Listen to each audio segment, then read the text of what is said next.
முருங்கைக்கீரை வச்சு அதோட பொடி எப்படி ரெடி பண்ணி சொல்லிட்டு பார்க்கலாம் வாங்க. அதுக்கு முன்னாடி நம்ம சேனல் மறக்காமல் சப்ஸ்கிரைப் பண்ணிக்கோங்க. ஓகேங்களா. அதுக்கு வந்து நான் 3 கட்டு அளவுக்கு வந்து முருங்கைக்கீரை வந்து எடுத்திருக்கேன். நல்லா கழுவிட்டு அதை நல்லா வந்து வெயிலில் வந்து காய வச்சு எடுத்து வச்சுக்கலாம்.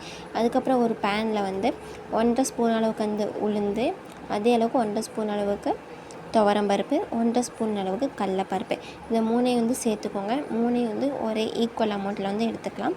எடுத்துகிட்டு நல்லா வந்து வறுத்து எடுத்துக்கலாம். இதோட கலர் வந்து சேஞ்ச் ஆகும், நல்லா வறுபட்டு வரும். இதோட அரோமா ஸ்மெல் வந்து வர ஆரம்பிக்கும். நம்ம வறுக்க வறுபட்ட ஸ்மெல் வந்து வர ஆரம்பிக்கும். அந்தளவுக்கு வந்து நல்லா வந்து வறுத்து எடுத்துக்கலாம். இப்போ பார்க்குறீங்களா, இந்தளவுக்கு வந்து நல்லா வந்து வறுத்து எடுத்துக்கோங்க. நல்லா வறுத்து எடுத்ததுக்கப்புறம் இதை தனியாக வந்து ஒரு பிளேட்டில் மாற்றிட்டு, அதுக்கப்புறம் இது கூடவே வந்து 1 ஸ்பூன் அளவுக்கு வந்து பெப்பர் மிளகு, 2 ஸ்பூன் அளவுக்கு வந்து கொத்தமல்லி, 1 ஸ்பூன் அளவுக்கு ஜீரகம், இது 3ஐயும் ஆட் பண்ணிவிட்டு 3ஐயும் வந்து ஃப்ரை பண்ணி எடுத்துக்கலாம். இதையும் வந்து நல்லா வறுத்து எடுத்துக்கலாம். நல்லா வறுப்பட்டு லைட்டாக கலர் சேஞ்ச் ஆகும், இதோட அரோமாவும் வரும். அந்தளவுக்கு வறுத்து தனியாக எடுத்து வச்சுக்கோங்க. அதுக்கப்புறம் ஒரு கை அளவுக்கு வந்து நம்ம கை ஃபுல்லாக இருக்கிற அளவுக்கு வந்து கருவேப்பிலை எடுத்துக்கலாம். கருவேப்பிலை இருக்கிற ஈரம் ஃபுல்லாக போகிற அளவுக்கு வந்து நல்லா வறுத்து எடுத்துக்கணும். நல்லா வறுத்து எடுத்தோம் அப்படின்னா இப்படி நம்ம கையில் எடுத்தாலே வந்து சவுண்ட் வரும். இப்படி கசக்குனாலே நல்லா கிறிஸ்பியாக இருந்துச்சுன்னா நொறுங்குற சவுண்ட் வரும் இல்லையா, அந்த நல்லா வறுத்து எடுத்துக்கலாம். இதே மாதிரி பார்த்திங்கன்னா முருங்கைக்கீரையை வந்து நல்லா காய வச்சு எடுத்துருக்கேன் இல்லையா, 3 கட்டு அளவுக்கு காய்ச்சினா 3 கை அளவுக்கு தான் வந்து கிடச்சிருக்கு.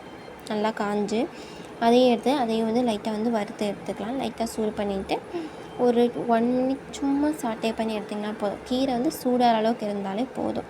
ரொம்ப போட்டு வறுபட்டு எடுக்கணும்னு அவசியம் கிடையாது.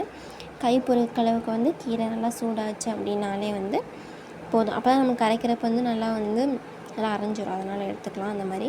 அதுக்கப்புறம் வந்து 1 ஸ்பூன் அளவுக்கு ஆயில் சேர்த்துக்கோங்க. இதுக்கு வந்து 15 பூண்டு எடுத்துருக்கேன். நல்லா எடுத்துகிட்டு நல்லா வந்து வறுத்து எடுத்துக்கலாம். பூண்டோட கலர் வந்து நல்லா சேஞ்ச் ஆகிற அளவுக்கு வந்து வறுத்து எடுத்துக்கலாம். ரொம்ப வந்து கிறிஸ்பியாக மொறு வறுக்கணுன்ட்டுலாம் இல்லை. ஒரு 70 to 80% அளவுக்கு பூண்டு நல்லா வறுபட்டுச்சுனாலே போதும். நல்லா வந்து வறுத்து எடுத்துக்கோங்க. இது கூட வந்து கொஞ்சமாக புளி ஆட் பண்ணிக்கலாம். புளி சேர்த்தோம் அப்படின்னா வந்து பார்த்திங்கன்னா சீக்கிரம் வந்து பொடி வந்து கெட்டு போகாமல் இருக்கும். அதனால் வந்து புளி ஆட் பண்ணுவாங்க. அதனால் பார்த்திங்க அப்படின்னா கொஞ்சமாக நான் வந்து அரை லெமன் சைஸ், சின்ன லெமன் சைஸ் கூட அந்த சைஸ் வந்து புளி எடுத்துருக்கேன். அதையும் சேர்த்து அதையும் வந்து லைட்டாக வந்து ஃப்ரை பண்ணி எடுத்துக்கலாம். எடுத்துகிட்டு நம்ம எல்லாத்தையுமே வந்து கம்ப்ளீட்டாக வந்து கூல் டவுன் பண்ணிடணும்.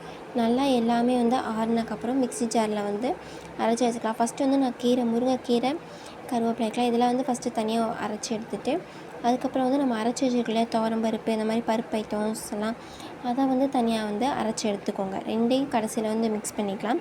இது கூடவே வந்து உப்பும் அசப்போட்டிடா வரமிளகா வந்து நீங்கள் ஃப்ரை பண்ணி சேர்த்துக்கணும். நல்லா வெயிலில் காய வச்சுக்காட்டி அப்படியே வந்து ஆட் பண்ணியிருக்கேன்.